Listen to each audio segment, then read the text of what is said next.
Bom dia, boa tarde, boa noite. Iniciamos então agora a semana, nossa aula de hoje, dia 8/4, tá? O tema que nós veremos essa semana é o tema das agências reguladoras. É um tema extenso, é um tema grande, é um tema que tem certas peculiaridades, é um tema que faz uma interface com o direito constitucional, um pouco de economia, um pouco de teoria do Estado. Eu vou tentar falar o que é essencial para vocês. Não vou conseguir falar tudo que é importante, mas eu acho que o essencial a gente consegue dar conta, pelo menos para nível de uma aula de graduação, beleza? Só para relembrar que aquelas aulas de empresas estatais que eu fiz durante o final de semana foi para repor aquela aula que nós não tivemos presencialmente por conta das paralisações, ok? A instituição recomendou recuperar essa aula presencialmente, só que eu duvido que nós teremos tempo para fazê-lo. Então já me antevi e já fiz a reposição aqui pelo sistema do AVA, pelo sistema do EAD, beleza? Então, essa semana o nosso tema será o tema das agências reguladoras, ok? Antes de iniciar as agências, notícia importante, eu coloquei lá no sistema AVA a respeito do nosso novo sistema de avaliação, beleza? Por conta das alterações que a instituição determinou. Em verdade, o que mudou foi só simplesmente o peso das avaliações. A prova vai ter peso 50% e a atividade extraclasse vai ter peso 50%, o que, obviamente, favoreceu muito vocês para a obtenção das médias, tá? Porque agora, antes, a nota era 8, a entrega do trabalho era 20, né, 20%. Agora ficou 50-50. Qual que foi também a diferença substancial? Antes, vocês só precisavam entregar a atividade extraclasse, que eu já computaria os 20%. Agora não. Agora a atividade extraclasse ela vale 50% da média, mas eu vou corrigir essa atividade. Ou seja, o simples fato de você me entregar essa atividade extraclasse não vai te dar 50% da média, porque eu vou corrigir o seu trabalho, beleza? Qualquer dúvida, olhem lá, eu postei lá, eu acho que está bem claro, bem objetivo, ou então encaminhem dúvidas pelo fórum ou pelo representante, beleza? Então, vamos continuar aqui, vamos falar sobre as agências reguladoras, notícia de saúde pública, quem puder fique em casa. Nós estamos entrando num momento crucial agora da pandemia no Brasil e nós vamos iniciar o pico, tá? Nosso pico vai iniciar agora. E ele vai se arrastar por todo esse mês, então nós teremos um mês extremamente complicado e perigoso. Então, se você puder, fique em casa. Se você não puder, saia, tome todas as cautelas possíveis, exija do seu empregador, do seu patrão, medidas de distanciamento, beleza? Mais vale a pena perder um emprego agora do que você perder a sua vida. Emprego e economia a gente recupera lá na frente. A vida a gente não recupera, ok? Então se cuidem, beleza? E vamos então iniciar o primeiro vídeo sobre as agências. Como eu disse, é um tema extenso. Não sei se vou conseguir gravar todas as aulas hoje. Provável que eu deixe alguma aula para amanhã, principalmente porque eu estou com uma dor de garganta aqui extremamente chata e eu não quero falar muito, então poupar a minha voz, vou falar um pouco baixo. Pode ter algum ruído de informação, porque alguém aqui no meu prédio resolveu criar uma filial da Tupi e o cara fica fazendo marcenaria o dia inteiro. Isso que dá a morar em condomínio pobre, tá?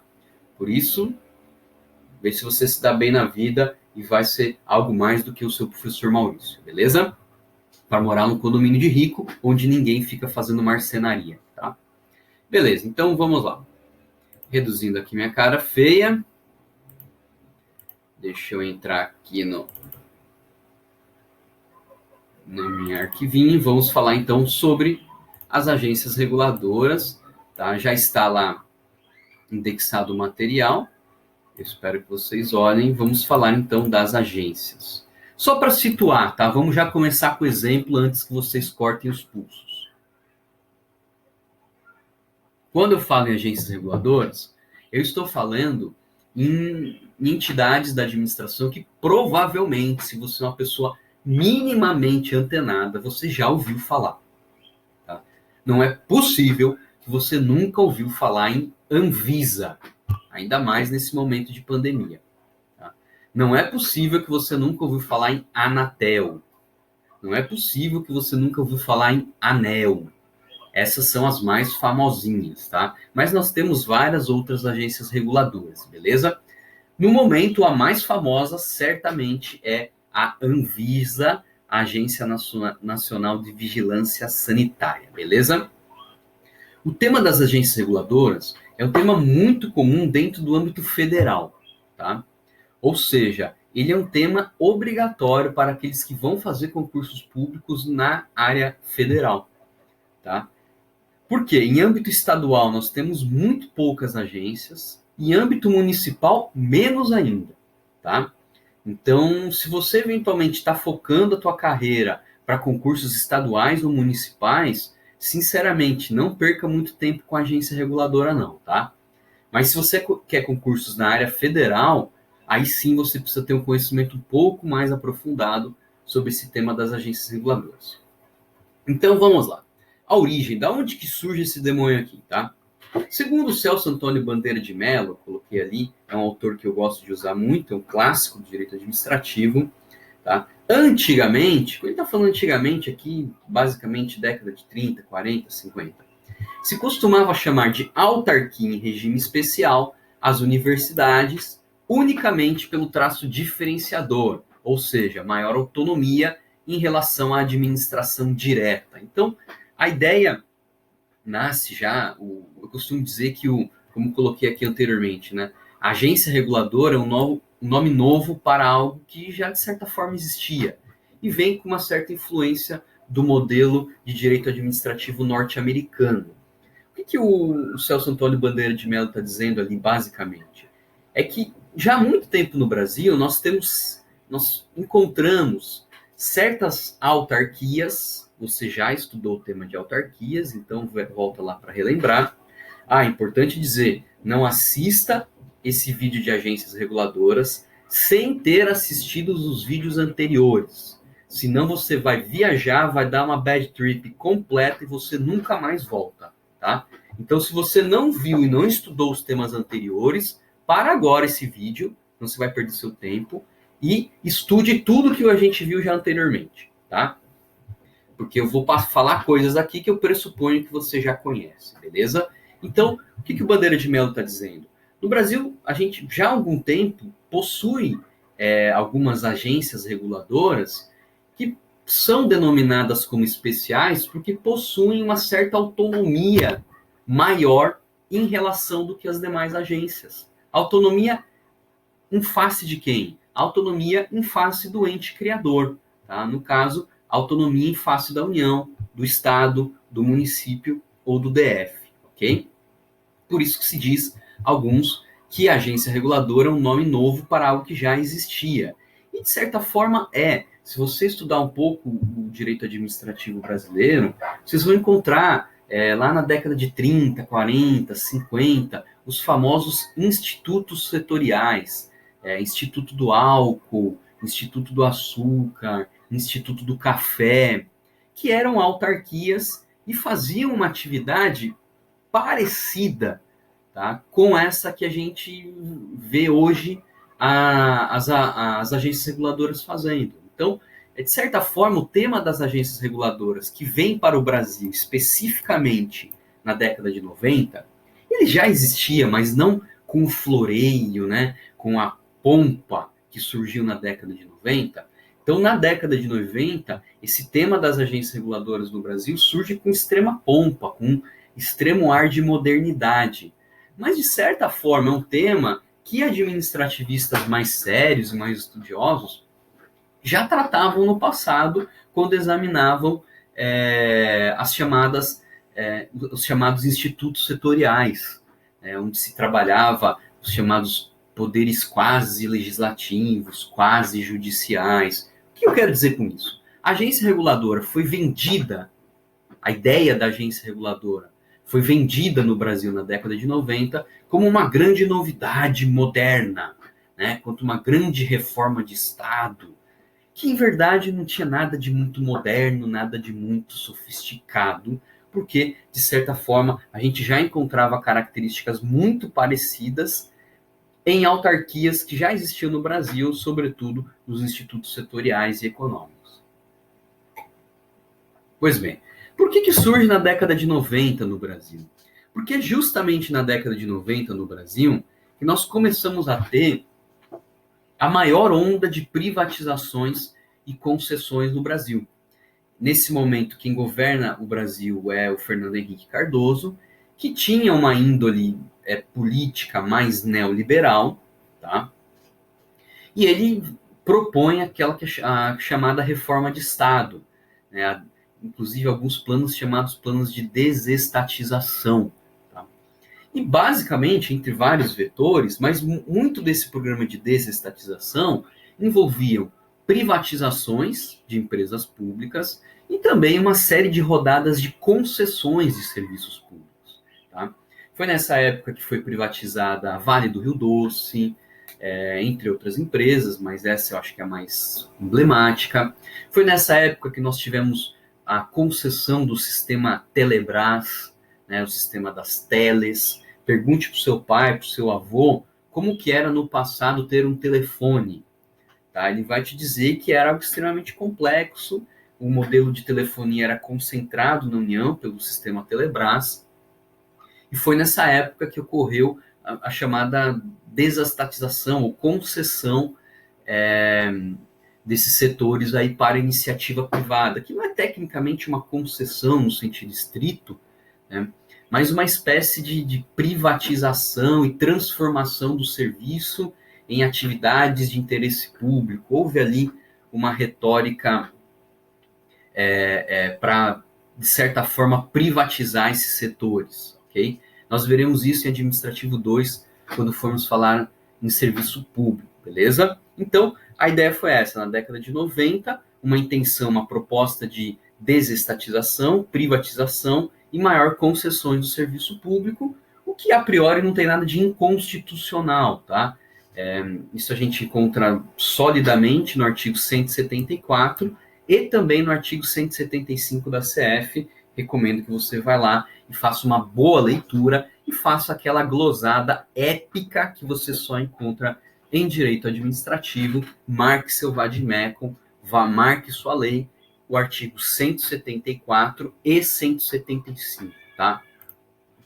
Pois bem,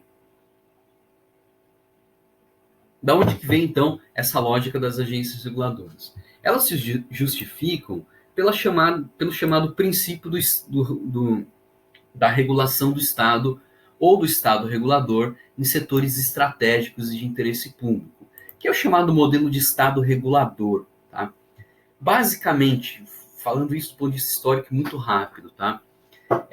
Principalmente nos períodos do pós-guerra, pós-Segunda Guerra Mundial especificamente, nós temos uma maior intervenção do Estado, maior volume do Estado na sociedade, em setores da economia, visando a prestação de serviços públicos, que é o modelo base do chamado welfare state, o Estado de bem-estar social.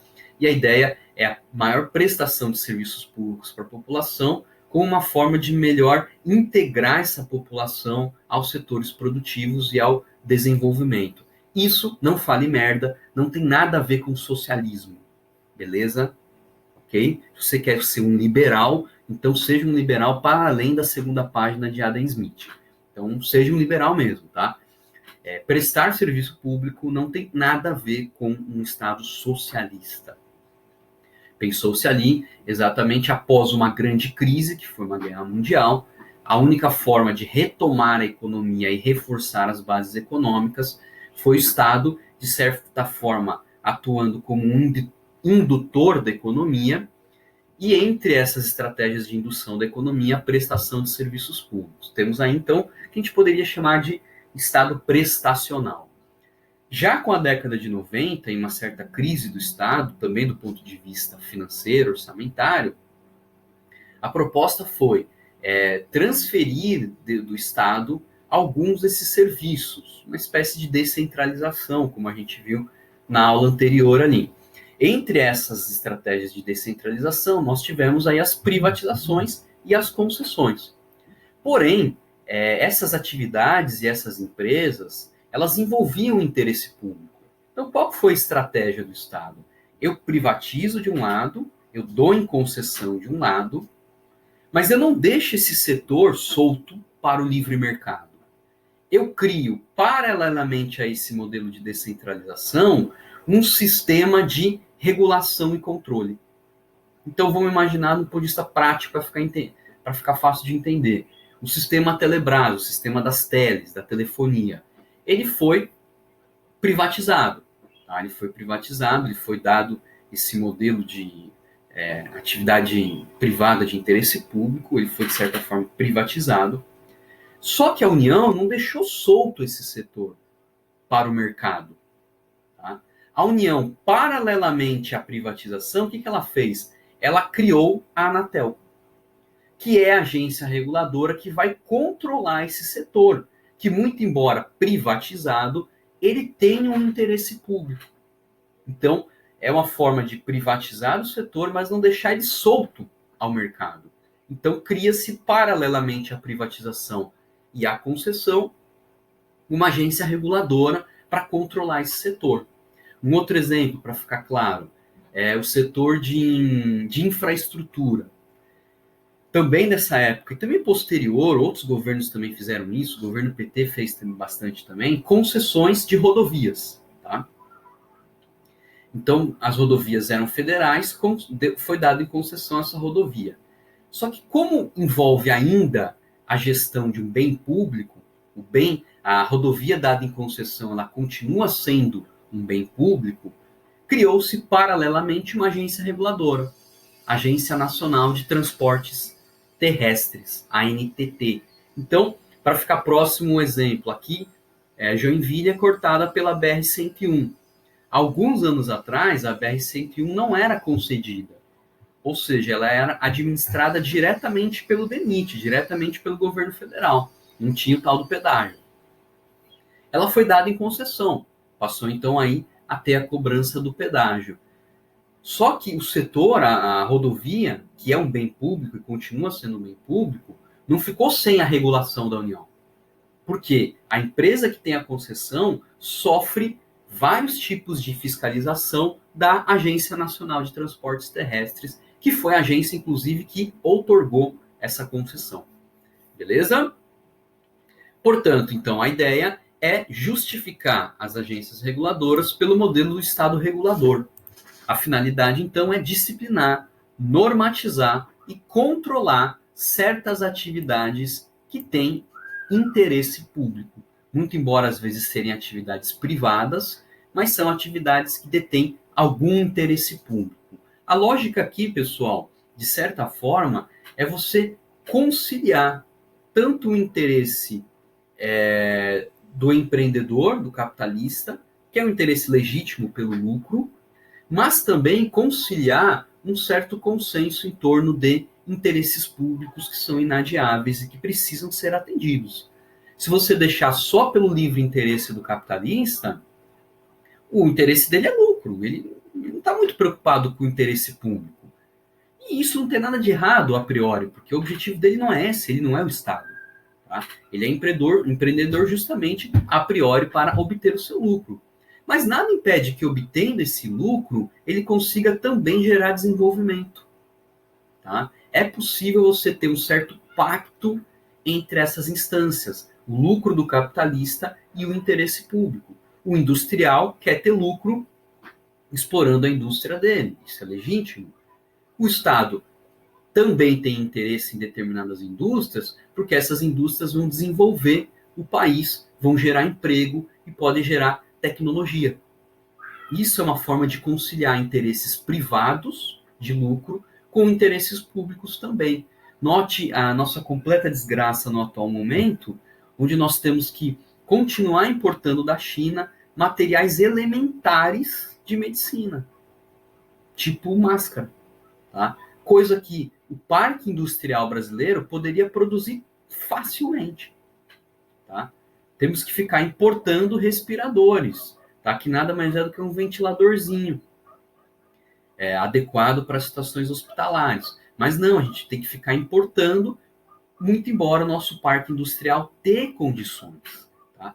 Isso se dá de grande forma por conta de um processo de desindustrialização do país que vem desde o Fernando Henrique, foi continuado pelo governo Lula, pelo governo Dilma e agora está ainda sendo feito pelo governo Bolsonaro. Isso não tem nada de ideologia, tá? Eu estou simplesmente descrevendo uma realidade, beleza? Portanto, então, a ideia das agências é disciplinar, normatizar e controlar certas atividades que possuem determinado interesse público, tá? Portanto, com a reforma administrativa, essa que ocorreu na década de 90, as autarquias especiais passaram a ser chamadas de agências reguladoras, ok? Ou seja, instituições que devem ser voltadas para políticas de Estado e não políticas de governo. Muito embora eu acho que essa ideia de política de Estado, política de governo é muito mais retórica do que prática. Por quê? Toda política de Estado, de certa forma, tem uma influência do governo que está atualmente no poder, beleza? Mas a lógica das agências reguladoras, nesse sentido aqui, é fazer com que se implemente políticas de Estado de longo prazo e não simplesmente políticas ao bel prazer de um governante que está aí provisoriamente no poder, ok?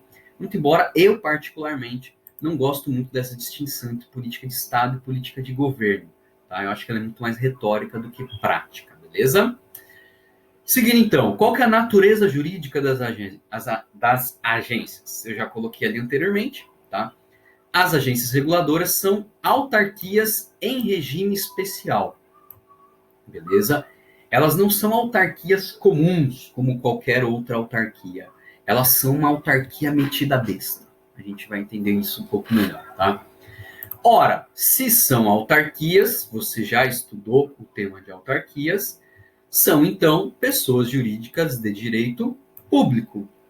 Se são pessoas jurídicas de direito público, seguem o mesmo regime jurídico da administração direta. Remeto vocês ao vídeo de autarquias e ao vídeo de administração direta, que certamente vocês já assistiram e já estudaram, basta simplesmente recapitular. Então, as agências são autarquias em regime especial, pessoas jurídicas de direito público, ok? Logo, o regime jurídico delas é o mesmo regime jurídico das autarquias, que é o mesmo regime da administração direta, que você sabe muito bem o que é administração direta, tá? Quais são os fundamentos jurídicos das agências reguladoras? Basicamente esses três aqui, tá?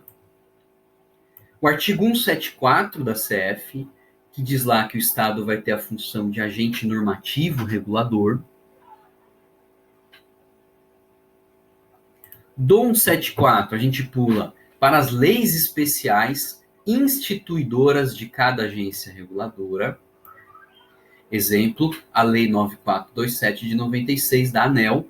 Não se esqueçam disso, tá? Se ela é uma agência, se a agência reguladora é uma autarquia, assim como qualquer autarquia, elas são criadas por lei. Ou seja, então cada agência reguladora tem a sua lei de criação. Cada agência reguladora tem a sua lei especial de criação. Eu coloquei aqui um exemplo, a ANEEL, Agência Nacional de Energia Elétrica, que foi, salvo engano, a primeira agência reguladora criada, é a Lei 9427. Tá? A Anatel tem a lei da Anatel. Tá? A ANS tem a lei da ANS, e assim por diante, beleza? Além do artigo 174 e das leis especiais instituidoras de cada agência reguladora, nós temos também uma lei novíssima, saiu do forno há pouco tempo, não tem nenhum ano, que é a Lei 13.848 de 2019. Tá? Essa lei é, de certa forma, uma lei geral de agências reguladoras. É uma lei que se exigia há muito tempo, tá? Note como o Brasil sempre é atrasado, né? Quando os governantes querem querem legislar, eles legislam, mas quando eles não querem, realmente eles sentam a bunda nos projetos. As agências reguladoras surgem na década de 90. Uma lei geral de agência reguladora, que há muito tempo é pedida pela doutrina, surge em 2019, gente. Tá? E essa lei é bem importante, a gente vai falar bastante dela. Eu recomendo muito a leitura. Nos próximos concursos na área federal, essa lei vai cair muito no caderno de direito administrativo. Então, eu recomendo que vocês façam uma boa leitura dela, beleza? Ok, nós vimos então que a agência reguladora é uma autarquia. Mas, como eu disse, uma autarquia metida a besta. É uma autarquia, então, regime especial. O que é esse regime especial? Tá? De certa forma, o regime especial das agências reguladoras já vinha sendo desenvolvido na doutrina há muito tempo. E a Lei 13.848, no artigo 3º, ela especificou bem o que significa esse regime especial, que faz com que a agência reguladora seja tão diferente de uma agência normal, comum. Tá? Então, vamos lá. A natureza especial conferida à agência reguladora é caracterizada, primeiro, pela ausência de tutela ou de subordinação hierárquica. Olha só que interessante. A agência reguladora não tem subordinação hierárquica, ou seja, não há uma hierarquia entre o ente criador e o ente criatura. Por exemplo, uma agência criada pela União. Não existe um vínculo de hierarquia entre a União e a agência. E o que é interessante, não existe também nenhum vínculo de tutela. Tá? Aqui me parece que a lei caiu numa impropriedade técnica, porque a gente vai ver um pouco mais lá na frente, existe uma espécie de relação de tutela, sim, entre a agência reguladora e o ente criador, beleza? Mas é o que está na lei. Então, numa prova de concurso, primeira fase, prova objetiva, que é prova burra, decora e aceita, fique esperto com isso, tá? A agência reguladora se caracteriza por a ausência de tutela e de subordinação hierárquica.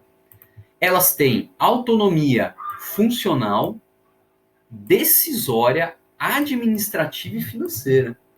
Ou seja, é um nível de autonomia que geralmente você não encontra nas outras agências, nas outras autarquias.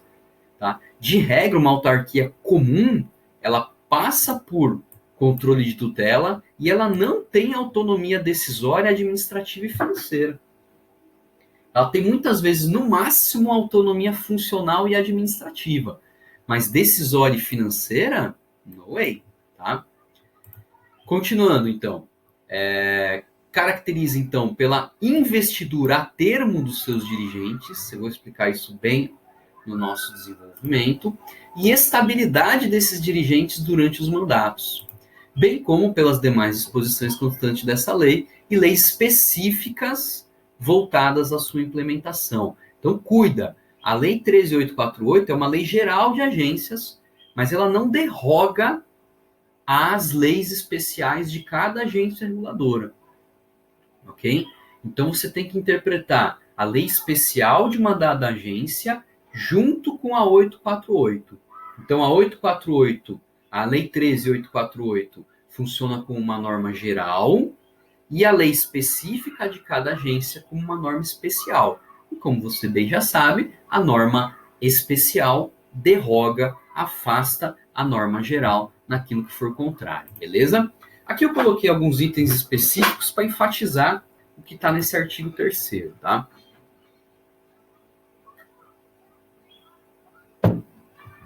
Primeiro, ausência de tutela e de subordinação hierárquica. Ou seja, as agências reguladoras são autarquias com muito mais autonomia.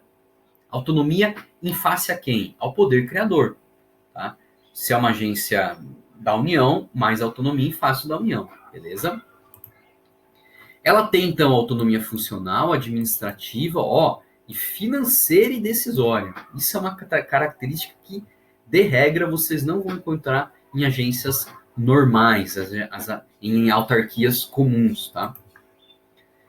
Aqui uma outra diferença que é essencial. Os dirigentes da agência reguladora são nomeados pelo presidente da República após a aprovação do Senado e exercem um mandato fixo, de regra, dirigentes de autarquias são simplesmente nomeados diretamente pelo presidente. Não tem aprovação do Senado. De regra, os dirigentes nomeados em autarquias comuns não exercem mandato fixo, ou seja, podem ser exonerados a qualquer momento. Essa é uma característica essencial de uma agência reguladora que diferencia de uma autarquia comum. A nomeação do presidente, a aprovação do Senado, que dá maior legitimidade democrática para essa nomeação, e esses dirigentes exercem um mandato fixo, tá? É justamente por esse item aqui, gente, que eu, na minha visão, eu entendo que a lei errou quando dizendo que não tem tutela, tá? A nomeação de dirigentes é típico de um poder de controle e tutela, tá? Enfim, mas aí é uma bola dividida de doutrina, não quero que vocês entrem nela, não. Decora a lei e não vai muito por mim, não, tá? Quanto a essa questão de nomeação, leiam o artigo 52.3f da CF, tá? Para complementar a compreensão de vocês. E esses dirigentes são nomeados pelo presidente, aprovados no Senado, e exercem um mandato fixo. Ou seja, pessoal, esses dirigentes possuem muito maior estabilidade dos seus mandatos. Qual que é a consequência prática disso? A autonomia da agência. O governo pode mudar, mas os dirigentes da agência não vão mudar. Tá? O que é muito comum acontecer com as autarquias, em geral. Saiu o governo A e entrou o governo B, esse governo B, de regra, faz uma limpa nos dirigentes da autarquia, tá? E vai nomear, obviamente, pessoas mais alinhadas politicamente com ele. Com a agência reguladora, não dá para fazer isso. O governo A nomeou dirigentes. Entra o governo B, e esse governo B não pode simplesmente mandar todo mundo embora. Na direção, obviamente, tá? Da agência. Por quê? Porque esses nomeados exercem um mandato fixo. Isso faz com que a agência tenha muito maior autonomia. E volta para aquilo que eu falava anteriormente. A ideia das agências é desenvolver políticas de Estado e não de governo. Ou seja, o objetivo delas não é ficar trabalhando ao bel prazer do vento da política. Não. São entidades que devem ter uma atitude e uma atuação predominantemente técnica, ok? Por isso que ela tem muito mais autonomia do que uma autarquia normal. Beleza? Feito isso, eu gostaria de falar um pouco sobre a jurisprudência do STF aqui, tá? O STF tem uma súmula já bem antiga, da década de 60, súmula 25, que diz assim, oremos. A nomeação a termo, ou seja, com mandato, não impede a livre demissão pelo presidente da República de ocupante de cargo dirigente de autarquia. Tá? Então, isso é no passado. Então, numa autarquia comum, é uma decisão da década de 60. Então, eu fui nomeado pelo presidente A para presidir uma determinada autarquia e eu tenho mandato de 2 anos. Saiu o presidente A, entrou o presidente B. Eu ainda estou no meu mandato. Esse presidente B pode me tirar dessa autarquia? Seguindo a súmula 25 do STF, sim. Pô, professor, mas o cara está no mandato dele ainda. Está no mandato dele. Mas, pelo entendimento do STF, prevalecia aí a legitimidade do presidente da República. Tá? Isso em uma autarquia comum, tá? Isso em uma autarquia comum. Isso em uma autarquia comum. Em uma autarquia comum, mesmo que os dirigentes exerçam mandato, tá? O presidente pode mandá-los embora, exonerá-los desse cargo, mesmo eles tendo mandato. Modo que tem entendimento do STF que autoriza, tá? Aí eu coloquei ali uma parte da transcrição do entendimento, espero que vocês leiam. E cuidem com o item verde aqui, ó. Sobre o tema, vale repisar a importância desse julgamento na superação em relação às agências independentes, no entendimento firmado por esta corte. Ou seja, a súmula 25 do STF se aplica para autarquias comuns, but não se aplica para agências reguladoras. Ou seja, o dirigente da agência exerce mandato e o presidente não pode, a priori, tirá-lo desse cargo, a não ser naqueles casos específicos em lei que eu vou falar posteriormente. Entenderam? Se não entenderam, volta no vídeo, esse recurso é bem bom, tá? Aqui eu coloquei mais duas outras súmulas para vocês se aprofundarem, tá? Não está diretamente relacionado com a agência reguladora, mas é sempre bom aprofundar em jurisprudência. A súmula 8, que fala sobre diretor de sociedade de economia mista, que pode ser destituído do mandato. E também a súmula 47, falando de reitor de universidade, que não é livremente demissível pelo presidente durante o prazo da sua investidura. Lembra que eu falei lá no início sobre o entendimento do Bandeira de Mello? Ó, antigamente se costumava chamar de autarquia especial as universidades. É justamente isso aqui que está nessa súmula, tá? Por que pode mandar diretor de sociedade de economia mista embora, dentro do curso do mandato, e não pode mandar reitor? Justamente porque a universidade é vista como uma autarquia em regime especial, portanto tem mais autonomia. Inclusive o próprio presidente da República tem que respeitar o mandato do reitor que está exercendo o seu cargo. Beleza?